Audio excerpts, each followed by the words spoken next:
CTS를 시청하시는 시청자 여러분, 안녕하세요. CTS 스페셜 크리스천 초대석의 유혜영입니다. 안녕하세요. CTS 부산방송국 지사장 김행수 목사입니다. 반갑습니다. 네, 반갑습니다. 네. 목사님, 우리가 알고 있는 위대한 인물들 가운데는요, 네. 대부분 그 뒤에서 큰 영향을 준 분이 있다거나 네. 그분들의 숨은 노력이 굉장히 필요했던 것 같습니다. 네, 그렇습니다. 네. 좋은 결과를 얻기까지는 누군가의 희생과 봉사가 반드시 따른다는 것입니다. 그렇죠? 네, 그렇습니다. 오늘 크리스찬 초대석에서도 그런 역할을 잘 감당하고 계신 분 모셨는데요. 복음 전파 현장에서 남다른 노력과 헌신으로 열정을 다하고 계시는 분이시고요. 또 선교 현장을 통해서는 그 불쏘시개의 삶을 살고 싶으시다 이렇게 고백을 하고 계신 기현 목사님 오늘 네. 자리에 모셨습니다. 만나 뵙고 귀한 은혜 시간 나눠볼까요? 네. 목사님 반갑습니다. 우리 시청자 여러분에게 우리 목사님 소개를 좀 부탁드립니다. 안녕하십니까. 반여일동 반여장로교회 김성감 목사입니다.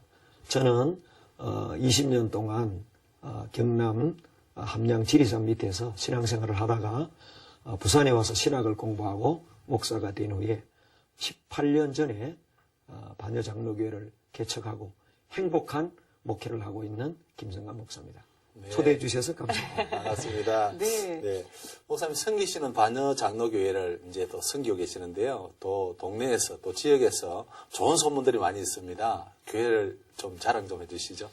예, 저희 그 반여일동은 전통적인 마을이었습니다. 그러다가 아파트가 들어서서 이제 전통적인 마을과 아파트가 뒤섞여 있는 그런 지역입니다. 저는 이 지역의 교회를 개척해서 먼저 그 지역과 소통하는 교회가 되려고 노력을 했습니다. 그래서 반여 노인대학을 설립해서 운영했는데요. 10여 년 전부터 노인대학을 운영해서 지금 약 1,000명 정도의 학생이 등록해서 매주 목요일에 400여 명 정도가 출석해서 10개 학과에서 즐겁게 공부하고 있습니다. 그리고 지역 아동센터를 설립해서 그 초등학생, 중학생, 방과 후 학교를 통해서 다음 세대 일꾼을 키우려고 노력하고 있고요. 17년째 지역 주민들을 초청해서 사랑의 바자회를 해서 교회 문턱을 낮추려고 노력을 해왔습니다. 이제 토양 작업을 한 셈이죠. 거기다가 이제 복음의 씨앗을 뿌리기 시작했는데 지금까지 120주일 정도의 초청 축제를 통해서 지역의 많은 불신자들이 주님께로 돌아와서 일꾼이 되었습니다. 그렇군요. 지금 그 개척교회를 시작하셔가지고 목사님 굉장히 18년이라면 오랜 시간 동안 좋은 교회를 롤모델이 되고 있는데요. 지금 이제 다시 개척을 시작하거나 이렇게 이제 시작하려고 하시는 분들에게 조언을 해주신다면 어떤 조언을 해주면 좋을까요, 목사님? 예. 저는 처음에 사람도 없었고 돈도 없었고 뭐 건물도 없었고 아무것도 없는 가운데 개척을 해서 달새교회로 5년 동안 목회를 한 경험이 있기 때문에 개척교회나 또 작은 교회 목사님들의 심정을 너무나 잘 압니다. 저희 경험을 통해서 이제 우리 작은 교회 목사님들에게 조언을 드린다면 두 가지를 좀 말씀드리고 싶습니다. 하나는 긍정적인 믿음이 필요하다. 저는 교회 개척하면서 아무것도 없었지만 전도는 된다. 교회는 부흥한다. 하나님이 하신다. 이런 긍정적인 믿음을 이제 말로 행동으로 표현했고 그래서 120주일 정도의 초청잔치를 했습니다. 작은 부흥을 하나님이 주셨습니다. 지금 작은 교회 목사님, 개척교회 목사님들도 하나님이 하신다는 긍정적인 믿음으로 하면 지금도 교회는 부흥할 수 있다. 저는 그렇게 믿고요. 또 이제 하나는 본질에 충실해야 된다. 저는 운전면허증이 없습니다. 저는 또 뭐 컴퓨터나 또 뭐 이 기계를 잘 다룰 줄 모릅니다. 제가 이제 예배, 그 다음에 말씀, 기도, 본질에 충실하려고 몸부림쳐 왔는데요. 우리 개척교회, 작은교회 목사님들이 예배와 또 기도, 말씀, 이 본질에 생명 걸면 지금도 교회는 부흥할 수 있다고 저는 믿습니다. 목사님 개척하시고 예. 5년 만에 빌딩을 이렇게 지은 걸 알고 있습니다. 예, 그렇습니다. 쉽지가 않았을 텐데 그 재정 문제라든지 여러 가지 어려운 문제들이 많았을 텐데 그 얘기 좀 해주시죠. 제가 처음에 반여일동 은혜유치원 지하 강당을 빌려서 교회를 개척했습니다. 그러다가 이제 29평 가정주택을 빌려서 교회를 개척했는데요. 한 5년이 지나니까 그 지역이 발전해서 상황이 그 공간을 비워주거나 사야 하는 입장에 처하게 됐습니다. 그 상황 속에 저희들이 이제 기도할 수밖에 없었는데요. 하나님 앞에 기도하는 가운데 하나님 예배당을 주십시오. 예배당을 주십시오. 기도하는 가운데 하나님 응답을 받았는데요. 하나님께서 마음에 내가 예배당 주마. 내가 하기에 너무 작은 일이다. 기도의 잔을 채워라. 주님의 분명한 음성을 듣고 우리는 그때부터 릴레이 기도, 새벽 기도, 상기도, 기도원 방문 기도, 이제 기도에 매달렸습니다. 그러나 빨리 예배당이 이렇게 건축되지는 않았습니다. 그래서 제가 이제 경제적인 문제가 있기 때문에 하나님 앞에 하나님 보아스를 붙여 주십시오. 라고 이제 기도를 또 했습니다.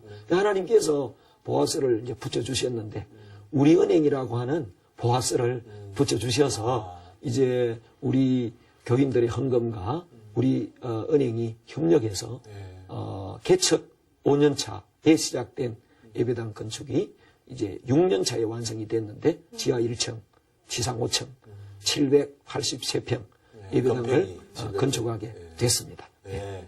대지가 몇 평입니까? 대지는 240평이고요. 240평. 네. 이제 6층 건물, 지하 1층, 지상 5층으로. 네. 하나님이 하시니까 은행을 통해서도 일하시네, 그죠? 예, 그렇습니다. 그리고 그 예배당 공간이 지어지지 않았다면 참 부흥하기 어려웠을 것인데 하나님이 선물로 예배당을 주신 것 같습니다. 그러니까 수십억이 드는 그 비용을 기도로 그냥 믿음으로 다 하셨다, 그죠? 믿음과 기도의 선물로 하나님이 주셨다. 이렇게 저는 믿습니다. 감사합니다. 네, 너무 은혜로운 이야기 나눠주셨는데요. 목사님 그 18년 동안 목회를 하시다 보면 우리 귀한 성도님들 굉장히 많이 만났다고 들었습니다. 그렇습니다. 그 귀한 간증들, 은혜들 좀 나눠주시겠습니까? 저는 특별히 참 잊을 수 없는 분들이 많습니다. 그 중에 첫째는요, 우리 개척 멤버들입니다. 그때 평신도로 함께 개척에 참여했던 몇 가정이 저희 교회에 남아있는데요. 그분들이 이제 안조 집사님, 또 장로님이 되시고 권사님이 되셨는데 18년 동안 한결같이 변함없이 저의 사역에 배필이 되어서 봉사해주고 있습니다. 저는 우리 개척 멤버들 잊을 수 없는 분들이고요. 또 잊을 수 없는 분들은요, 가톨릭에 있다가 불교에 있다가 또 세상 종교에 있다가 개종을 해서 예수를 믿고 권사가 되고 우리 교회 전도왕이 되고 또 봉사부장이 되어져서 노인대학에 수백 명 밥을 하고 또 매주일 수백 명의 밥을 즐겁게 하면서 봉사하는 우리 근사님들 잊을 수 없고요. 또 정말 저희 마음에 감동을 주면서 눈물을 흘리게 한 분들, 잊을 수 없는 분들이 있는데요. 제가 아프리카 선교를 시작하고 난 다음에 수년 동안 휴지를 주어서 어렵게 모은 돈 1,000만 원을 우리 정집사님이라는 분이 저에게 가지고 와서 선교비로 쓰라고. 그때 저는 그 1,000만 원의 봉투를 받고 참 마음속에 감격의 눈물을 흘렸는데 아마 제 목회 평생 잊을 수 없는 분이 아닌가 생각이 되고요. 그리고 제가 아프리카 선교운동을 시작했을 때 우리 근사님 한 분이 암 진단을 받고 나온 수천만 원의 그 진단금을, 보험금을 선교를 위해서 내놓을 때 정말 저는 감격의 눈물을 흘리지 않을 수 없었고요. 그 돈이 아프리카에 교회가 세워졌고 지금 학교가 세워져 가고 있습니다. 그리고 이제 지난 여름에 단기 선교 중에 딸을 잃은 우리 최용 집사님 부부를 잊을 수가 없는데요. 그 시험에 빠질 수밖에 없는 상황에서도 오히려 교회를 걱정하고 목사님을 걱정하고 목사님 힘내라고 격려하는 참 그 집사님 부부를 저는 잊을 수가 없습니다. 특별히 저기 청년 중에 소아마비 청년 얘기 좀 해주시죠. 예. 우리 교회가 개척하고 작은 교회였을 때 항상 길가 나무 밑에서 그 쉬고 있는 우리 장애인 청년이 있었습니다. 우리 청년들이 교회로 이제 전도를 했습니다. 근데 교회 와서 너무나 신앙생활을 즐겁게 열심히 하는 것이었습니다.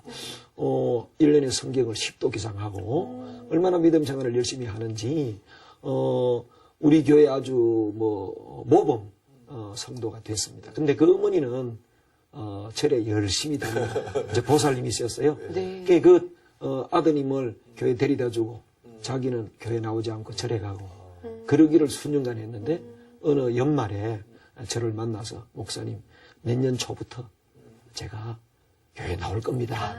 그 약속을 하셨어요. 그리고 해가 바뀌었는데 이 어머니가 교회를 나오기 시작해가지고요. 저희 교회 집사님이 되고 또 분회장을 했던 분인데 전도왕이 되시고요. 또 봉사부장이 되시고요. 네. 우리 교회 아주 보물 같은 일꾼이 되셨습니다. 네, 잊을 수 없는 또 과정이죠. 그리고 제가 이제 전도사 때 네. 길거리에서 고등학생을 전도했는데 이 학생이 교회를 열심히 잘 나와서 나중에 이제 일반 대학을 졸업하고 신학대학원을 졸업하고 목사가 됐습니다. 그리고 저희 교회에 와서 13년 동안 함께 봉사하고 있는 부목사입니다. 아름다운 얘기들입니다. 네. 목사님 이렇게 말씀을 듣다 보니까요. 목사님 신학을 안 하셨으면 어쩌실 뻔했을까. 이렇게 행복하게 즐기시면서 하나님의 일을 하고 계신데요. 목사님 어떻게 신학을 하게 되셨어요? 계기가 어떻게 되나요? 저는 모태신앙입니다. 네. 어릴 때부터 신앙생활을 교회 생활은 열심히 했죠. 네. 그 주변에서 목사가 되면 잘할 거라고 신학을 가도록 건면했습니다. 네. 근데 저는 그 목회 길이 너무나 두렵고 또 자신이 없었습니다. 그래서 아주 피해 다녔죠. 두 가지 이유 때문인데요. 하나는 전도고요. 하나는 새벽기도였습니다. 저는 교회 옆집에 살았기 때문에 목사님의 생활을 너무나 잘합니다. 그래서 목사님들 목회 가운데 가장 힘든 것이 새벽기도라는 걸 제가 어릴 때부터 네. 목격을 했었거든요. 그래서 제가 목사가 된다고 생각을 하니까 내 인생의 새벽은 끝났구나. 아찔하더라고요. 그래서 제가, 목사가 될 수 없겠다. 아주 이제 피해 다녔고요.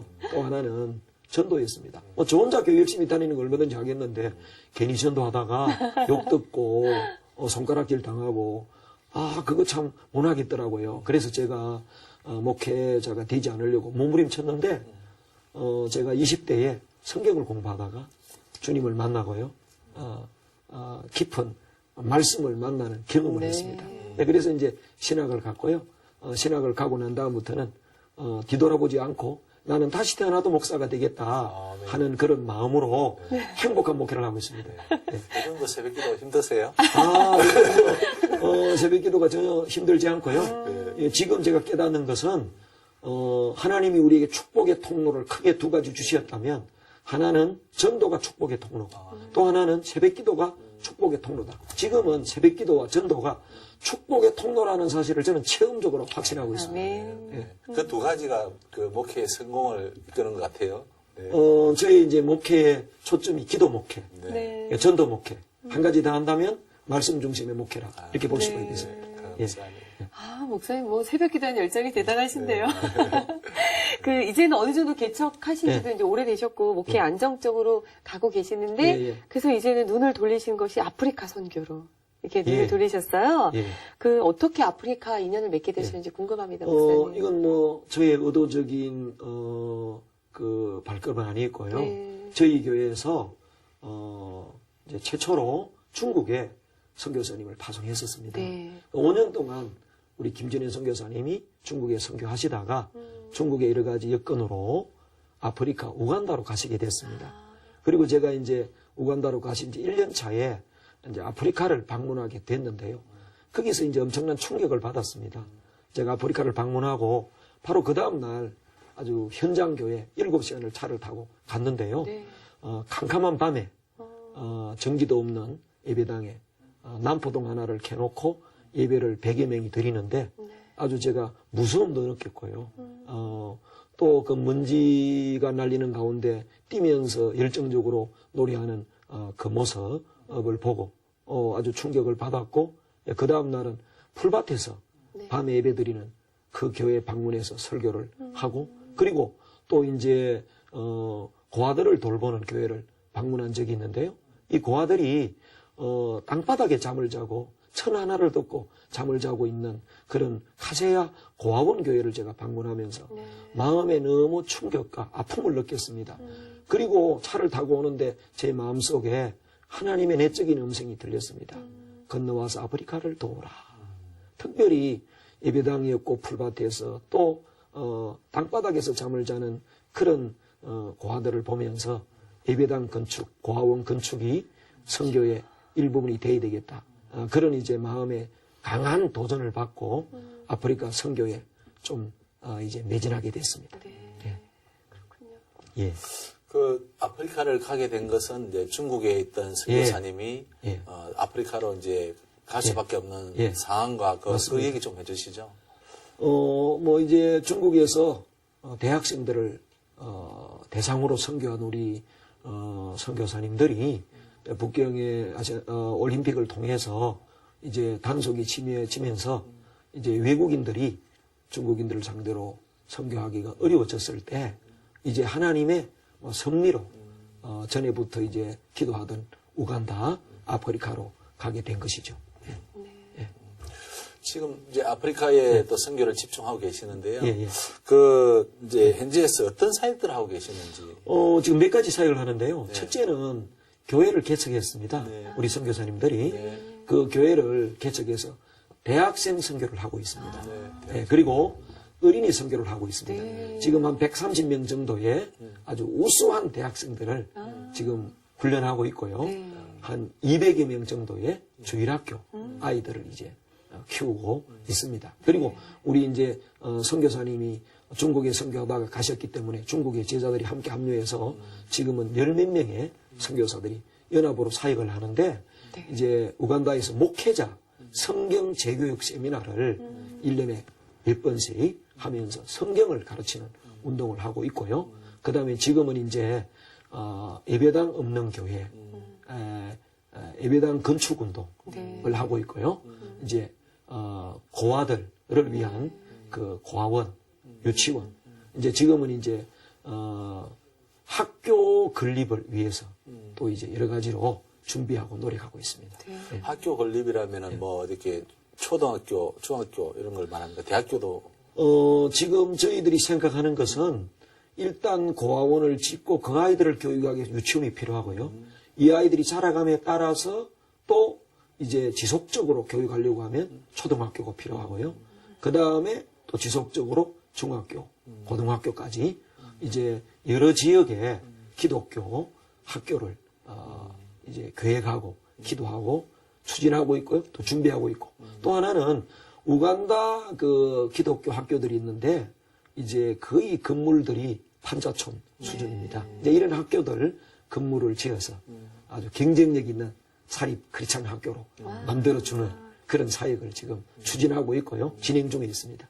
지금 현재 짓고 있는 학교가 유치원과 어린이 사역을 위한 건물들을 짓고 있는 거죠. 지금 2개 유치원은 우리가 이제 설립을 해서 교육을 하고 있고요. 이제 그 아이들 중에 이제 졸업생이 생겼습니다. 그래서 아마 내년도부터는 초등학교가 시작이 될 거고요. 또 이제 현지인들이 하고 있는 학교 중에 무너져가는 학교들이 있는데 그 학교 건물 짓는 운동이 내년에 이제 또 시작이 될 겁니다. 뭐 앞으로 교회 짓기 운동과 함께 학교 건립 운동이 활발하게 일어날 걸로 생각되고 있습니다. 예. 그 목사님 지금 그게 우간다 지역에 그 이슬람이나 또 그 가톨릭은 그 건물들을 예쁘게 참 잘 지었다라고 그걸 제가 알고 있는데 우리 개신교는 어떤 상황인지. 제가 바로 그것 때문에 예배당 짓기 운동에 동참했는데요. 제가 처음 방문해서 볼 때 가톨릭이나 또 힌두교 사원이나 이슬람 사원은 크고 웅장하고 아름답게 건축이 돼 있었습니다. 그러나 우리 복음주의 교회들의 예배당은 눈에 띄지 않았습니다. 그래서 물어물어 찾아 가보면 흙집이거나 초가집이거나 텐트거나 또 판자촌 교회거나 또 망고나무 밑에서 예배드리거나 이런 상황이었습니다. 이 선교에 참 경쟁력이 없었습니다. 그래서 또 그 현지 교인들을 만났을 때 그들의 소원은 시멘트, 벽돌 예배당을 가지는 것이 소원이었습니다. 왜냐하면 이제 비가 오면 예배를 드릴 수 없고요. 또 비바람이 불어도 예배를 드릴 수 없고요. 이런 상황 속에 아프리카 교회 부흥이 참 너무나도 힘들다 하는 걸 이제 느꼈기 때문에 이제 그것 때문에 제가 아프리카에 더 마음과 몸을 쏟아붓게 됐습니다. 지금 뭐 잠시 얘기를 언급해 주셨지만 사실 그 예. 아프리카 우간다 예. 사역을 하시면서 가장 마음이 아팠던 부분이 그 예배당 없는 것에 대한 굉장히 마음 아픔이 예. 들었거든요. 예. 예. 그것들 위해서 특별하게 어떻게 준비하고 있는 것들이 좀 많이 있다고 들었습니다. 이제 예배당 없는 문제가 외적으로 가장 큰 문제고요. 그걸 위해서 지금 이제 뭐 저희 교회가 한 300교회 짓기 운동을 네. 벌이고 있고 그중에 10%는 이제 유치원 학교를 병행해서 네. 짓는 운동을 벌이고 있고 이것이 저희 교회만 또 머물러서 안 되기 때문에 네. 또 한국교회 이 선교 일환으로 아프리카 예배당 학교 짓는 운동을 지금 벌이고 있습니다. 네. 예, 그래서 이제 이런 운동이 지금 번져가고 있는 걸 제가 느끼고 있습니다. 네. 사실 저희 나라도 처음에 선교사들이 들어서 제일 먼저 한 일이 학교를 짓고 교회를 짓고 했던 일이기 때문에 아프리카에 아까 이슬람이나 이런 것들은 잘 돼 있는데 교회가 없어서 안타깝다 하셨는데 그 반야 장로교에서만 할 일이 아니라 교회 전체가 좀 연합을 해가지고 함께 해야 되려는 생각이 들어요. 예, 그 맞습니다. 중심에 목사님이 서 계신 것 같은데요. 그래서 제가 네. 이제 저는 큰 일은 할 수 없고 네. 제가 항상 기도하는 것은 하나님 저를 부흥의 불씨로 삼아주세요. 아멘, 아멘. 하나님 선교에 꽃이 아니라 네. 선교의 불씨가 되게 해주세요. 네. 그래서 부족하지만 저를 통해서 이 불이 좀 번져나갔으면 아멘. 좋겠다. 그렇게 기도하고 있습니다. 네. 예. 그 아이들이 이제 자라나서 하나님의 또 멋진 일꾼으로 사용되실 거잖아요. 맞습니다. 그 부흥의 물길을 이룰 역사의 주역들이 될 텐데 기대가 됩니다. 맞습니다. 네. 감사합니다. 그 목사님 또 이번에 그 교회 입당 예배와 네. 또 이렇게 아프리카에 또 이렇게 방문하는 계획이 잡힌 걸로 알고 있습니다. 예, 예. 언제 또 가시나요? 그 1월 말에 네. 2주간 방문하게 됩니다. 아, 그러시구나. 예, 예, 네. 예. 뭐 이렇게 다른 교회 성도들이나 관심 있는 분들도 같이 갈 수 있는 거죠? 예, 아마 한 몇 교회가 함께 갈 겁니다. 예, 몇 교회가 함께 가서 몇 가지 행사를 하는데 이제 첫째는 우간다 비전 센터가 지금 건립 중에 있는데요. 예, 이제 선교 센터 이제 입당 예배가 있습니다. 예, 이번 선교 센터는 그 이제 우리 청년 가운데 단기 선교 갔다가 순교한 그 설기 기념교회로 지어지고 있고요. 근데 지역에 6교회가 지금 건축 중에 있습니다. 6교회 입당 예배를 드리게 될 거고요. 이번에 가게 되면 아프리카 목회자 성경 세미나를 하게 되고 어린이 성경학교도 병행해서 하게 될 겁니다. 그렇군요. 예, 예, 그렇습니다. 목사님 이제 우간다에 몇 번 갔다 오신 거예요? 제가 5번 갔다 5번. 왔습니다. 이번에 가면 6번째네요. 이번에 그럼 6번째 가고요. 네. 작년에 제가 안식년이었는데요. 네. 다른 데 안 가고 아프리카 두 달 안식년을 그곳에 가서 지내셨어요. 2달 가서 보내고요. 이제 그때 가서 4개 나라를 돌았죠. 우간다, 케냐, 르완다, 네. 사우스 아프리카 4개 나라를 돌고 왔습니다. 그래. 우리 목사님께서 특별히 저희 아프리카를 또 사랑하시는데요.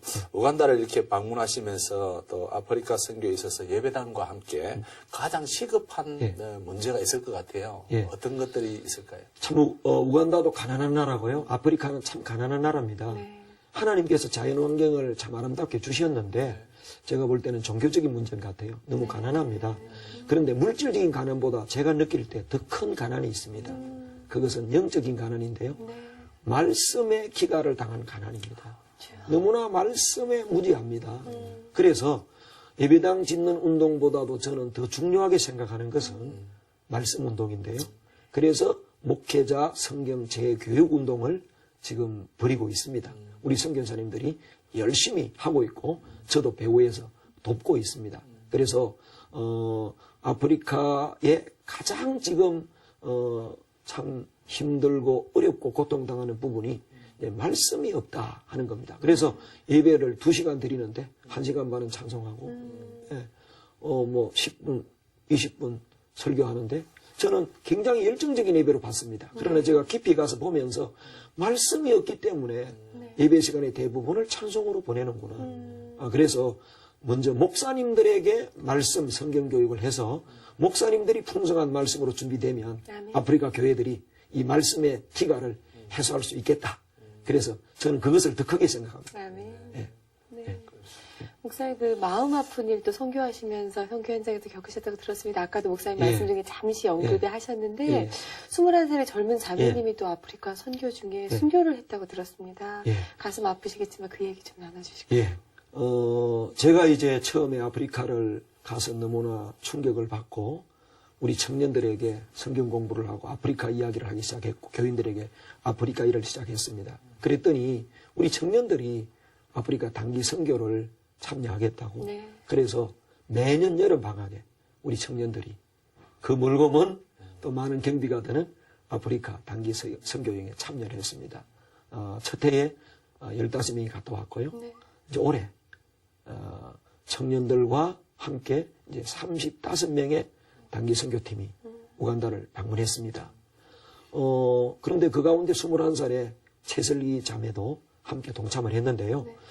첫날 잘 도착을 해서 도착 예배를 드리고 우리가 일찍 잠을 자고 시차 때문에 일찍 일어나서 둘째 날 선교지로 출발하는데 갑자기 상황이 발생했습니다. 네.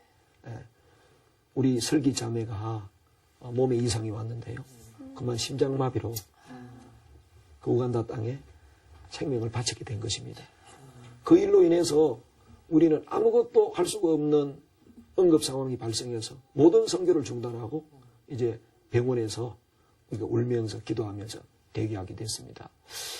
이 상황을 한국에 알려야 되는데 부모님에게 알려야 되는데 저는 참 어떻게 알려야 될지 입이 떨어지지 않았습니다. 네. 그러나 주저하고 있을 수가 없어서 결국에 전화기를 들고 설기 아버지 집사님에게 전화를 했는데 무슨 말을 해야 될지 몰랐습니다. 그래서 삥삥삥 돌리다가 20-30분 만에 참 의사의 진단으로 설기는 사망했다고 하는데 어떻게 해야 되겠느냐. 참 떨어지지 않는 입을 열어서 사망 소식을 전했을 때 우리 설기 아버지 최영 집사님은 눈물을 흘리면서 뭐라고 말을 하지 못했습니다. 그리고 우리는 선교를 다 포기하고 한국으로 철수하려고도 생각하고 그 부모님의 결정에 따르기로 하고 눈물로 기도하고 있었습니다. 한두 시간 기다리는 시간이 제 55년만큼 길게 느껴졌습니다. 그런데 한두 시간 만에 한국에서 연락이 왔는데 설기 부모님으로부터 설기 장례식을 절차에 따라서 진행하고 단기 선교 일정은 한치의 차질도 없이 그대로 진행하십시오. 저는 그 음성을 하나님의 음성으로 들었습니다. 우리 모든 선교팀은 감동의 눈물을 흘리면서 5시간 만에 선교지로 출발했습니다. 그래서 7시간 달려서 선교지에 도착했을 때 이미 해가 지는 시간이었습니다. 그런데도 그 입당 예배를 준비하고 있던 그 교인들이 수백 명이 전혀 집에 가지 않고 그때까지 기다리고 있는 것입니다. 그래서 우리는 입당 예배를 드리고 이제 감격의 선교를 시작해서 2박 3일 선교 일정을 마치고 다시 캄팔라로 돌아와서 한국에서 온 설기 부모님과 함께 설기 화장식을 화장 예배를 드리고 이제 일부를 그 우간다에 뿌리고 일부는 한국으로 이제 가지고 와서 한국에서 다시 장례식을 하게 됐어요. 그때 우리가 35명이 단기 선교를 갔는데요. 설기 1명이 죽고 34명이 남았습니다. 근데 한국에 돌아올 때는 36명이 왔습니다. 설기 1명이 천국으로 가고 부모님이 설기 대신에 단기 선교에 동참해서 36명이 한국으로 돌아오게 된 것입니다. 제 목회 가운데 가장 충격적이고 감동적인 그런 단기 선교를 이제 경험하게 된 것이었습니다.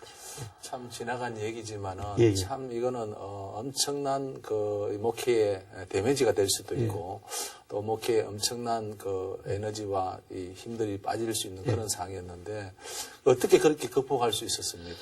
첫째는 하나님의 위로와 은혜였고요. 네. 두 번째는요, 우리 설기 부모님, 최용 집사님 부부의 그 참 욥과 같은 참 위대한 신앙이었다. 저는 그렇게 생각하고요.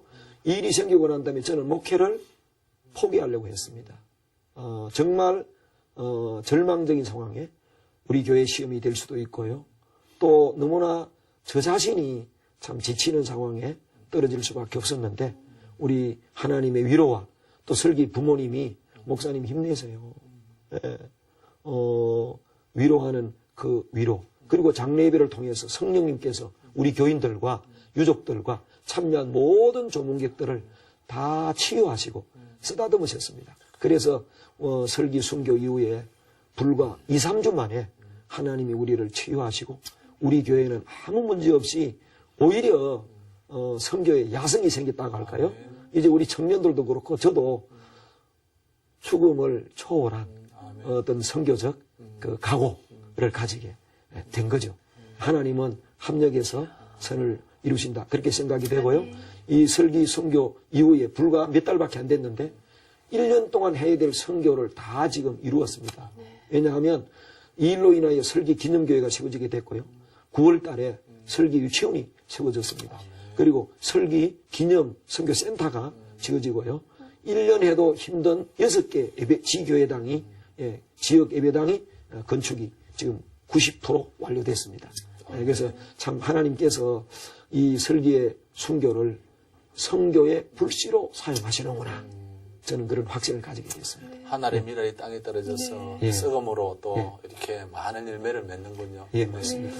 저는 또 더 감동적이었던 것이 그 슬기 부모님께서 맞습니다. 또 선교 헌금으로 그 다 바쳤다고 또 들었어요. 예, 사실 딸의 죽음을 이렇게 감당한다는 것 자체가 너무나 힘든 일이거든요. 그런데 참 오히려 하나님의 섭리로 받아들이고 교회를 위로하고 또 목사를 위로하고 그리고 이제 보험으로 나온 그 돈을 이제 다 선교비로 바쳐서 이제 그 물질이 기초가 되어져서 설기 유치원과 설기 기념교회 우간다 선교센터가 세워지게 됐고요. 또 그 설기 그 가족들 친인척들이 예배당 짓기 운동에 동참해서 지금 몇 교회가 지어지고 있고요. 또 우리 설기 아버지 주변에 많은 사람들이 아프리카 예배당 짓는 운동, 학교 짓는 운동에 동참하겠다고 지금 마음을 모으고 있습니다. 너무나 감사한 일입니다. 참, 그, 이 위기가 더 기회가 되었다는 것이 참 실감 나는데요. 맞습니다. 참 많은 교회들이 교회 어려운 일이 생겼을 때 그걸로 인해서 목사님들이 목회를 못 하거나 또 교회가 어려워지는 상황들이 많이 있는데 참 하나님의 섭리와 은혜라는 생각이 들고요. 저도 참 딸을 키우고 이렇게 자녀를 키우지만은 이 얘기를 들으니까 참 제 자식 같은 느낌에 참 가슴이 메어지는데요. 참 대단하십니다. 제가 참 눈물이 많이 없는 목사인데요. 설기 순교로 너무 많이 울었습니다. 정말 그리고 하나님께서 저를 채찍질하는 것을 느꼈습니다. 이 제자 양의 순교를 보면서 제 목숨을 조금도 아까워하지 않고 아프리카 선교를 위해서 바쳐야 한다고 하는 하나님의 어떤 그 내적인 음성을 들었다고나 할까요? 이 설기가 바로 저를 선교의 불쏘시개로 살 수 있도록 채찍질했다 이렇게 볼 수 있습니다.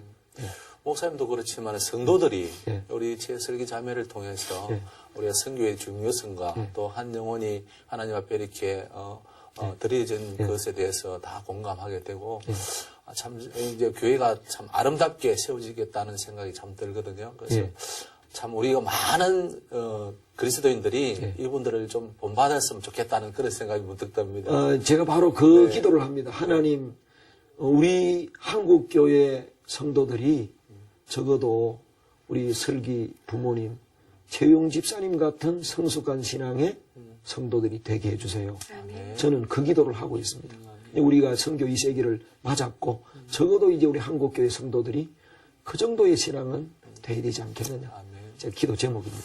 이 설기 자매가 이렇게 순교 당하기 전에 그냥 막연하게 이렇게 갑자기 단기 선교를 간 것이 아니라 평소에도 그 우간다를 가슴에 품고 기도를 해왔나요? 제가 청년회를 직접 지도하고 있거든요. 그래서 우간다를 자주 가기 때문에 우간다 이야기를 많이 하고 동영상을 보여주는 가운데 가슴 속에 참 우간다를 사랑하는 마음을 품게 됐습니다. 그리고 이제 부모님과 대화한 거 보면 또 경건일지를 보면 그런 기록들이 있습니다. 우간다를 사랑하고 그리고 또 우간다를 가고 싶고 어떻게 보면 별 할 일이 없는 것 같지만 제가 하나님 앞에 기도하는 가운데 설기는 우간다 선교의 그 불씨로 사명을 다했다. 저는 마음의 응답을 받았습니다. 그리고 그 뒤에 열매들이 그렇게 맺혀지는 걸 보면서 설기의 사명은 완료되었다, 완성되었다. 그걸 제가 깊이 느끼고 있습니다. 네. 우리 목사님 이제 설기 얘기는 또 다음에 또 듣기로 하고요. 우리 목사님 또 이 목회 철학이 있을 것 같아요. 네, 한 말씀 해주시죠. 저는 교회를 개척하면서부터 가장 중요하게 생각한 것이 예배였습니다. 저희 목회 철학은 예배에 초점을 두는 것이었습니다. 예배를 잘 드리는 그런 교회로 또 그런 목회자로 그래서 우리 교회는 살아있는 예배, 모범된 예배 드리는 것을 이제 첫 번째 목표로 잡고 노력하고 있고요. 또 하나는 저는 개척할 때부터 주는 교회, 베푸는 교회, 나누는 교회를 이제 슬로건을 내걸고 작지만 그래서 노인대학도 지역 주민들과 나누고 비전센터도 그리고 지금 이제 국내에 저희들이 오래되지 않았지만 4개 교회를 개척했습니다.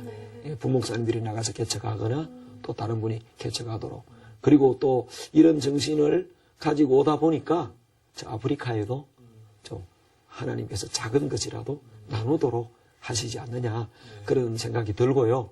또 하나 있다면 저는 처음부터 불신자 전도, 불신자를 대상으로 한 목회를 꿈꿔왔습니다.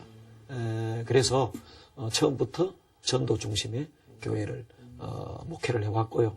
그래서 지금까지 120주일 정도 전도잔치를 통해서 교회가 조금씩 성장해 왔습니다. 목사님은 마음이 참 따뜻하신 것 같아요. 이런 예수님의 마음을 닮은 분이 아닌가 하는 생각이 드는데 우리 목사님에게 하나님은 어떤 분이신지 좀 나눠주시겠습니까? 여러 가지로 이제 말씀드릴 수 있겠습니다만은 저의 삶과 저의 모든 목회들을 통해서 실질적으로 저에게 부딪혀 오는 그 하나님은 나의 가는 길을 세밀하게 한 걸음 한 걸음 인도하시는 하나님이다. 우리 그 내비게이션이 자동차가 가는 길을 인도하듯이 아주 세밀하게 한 걸음 한 걸음 한 걸음을 다 인도하시는 하나님이다. 저는 아주 깊이 느끼고 있습니다. 아주 사소한 일, 제가 목회길로 들었을 때도 하나님의 메시지, 음성을 또 교회를 개척할 때도 또 선교사를 파송할 때도 또 아프리카 선교를 할 때도 교회를 개척할 때도 모든 것 세밀하게 한 발자국 한 발자국을 인도하시는 하나님이고 그 인도하시는 하나님을 따라갈 때 큰 어려움과 위기들을 만나지만 별로 두려워하지 않은 것은 이 인도하시는 하나님은 실수하지 않으시는 하나님이다. 그걸 제가 이제 깨달았고요. 지금 또 느끼는 것은 나의 갈 길을 온전히 인도하실 하나님이다. 그래서 제가 이제 가슴 깊이 느끼는 나의 하나님은 나를 가장 온전한 길로 인도하신 하나님이고 앞으로 인도하실 또 하나님이시다. 그렇습니다. 지금 목사님 선교 현장에서 많은 분들이 선교를 해야 한다 이렇게 말들이 나오고 있는데요. 선교의 방향성에 대해서 목사님이 좀 이야기를 나누시면 좋을 것 같습니다. 저는 선교사가 아닙니다. 그런데 이 선교 현장을 많이 가다 보니까 선교가 좀 이랬으면 좋겠다 하는 그런 느낌이랄까요? 이런 것들이 몇 가지 있는데요. 제가 생각하는 선교의 방향, 집중 선교입니다. 이제 많은 우리 한국 교회들이 너무 많은 곳에 이렇게 선교하다 보니까 선교가 분산이 됩니다. 목회도 그렇잖아요. 전도 중심의 교회도 하고 기도 중심의 교회도 하고 제자 훈련 중심의 교회 여러 가지 하다 보면 한 가지를 온전히 하지 못합니다. 수십 나라 이렇게 많이 선교하다 보면 사실 깊이 선교하기가 어렵다는 걸 제가 깨닫고 저는 선교의 포커스를 아프리카에 두고 있습니다. 그리고 아프리카 가운데에서도 우간다를 핵심 선교 나라로 잡고 있습니다. 그러다 보니까 제가요, 2달 우간다에 있고 5번 우간다를 가는 가운데 어떤 면으로 우간다 좀 준 전문가가 된다고 할까요? 우간다의 선교 전략은 어떻게 해야 되는가? 네. 이걸 제가 깊이 느낄 수 있었습니다. 근데 제가 만약에 뭐 아시아의 10개 나라를 다니면서 한다면 아마 깊이 알지 못하고 피상적으로 선교하지 않겠느냐. 그래서 저희 교회는 다른 나라를 안 하는 것은 아니지만 집중 선교, 그 다음에 연합 선교의 중요성을 제가 굉장히 많이 느낍니다. 선교는 혼자 할 수 없는 것이거든요.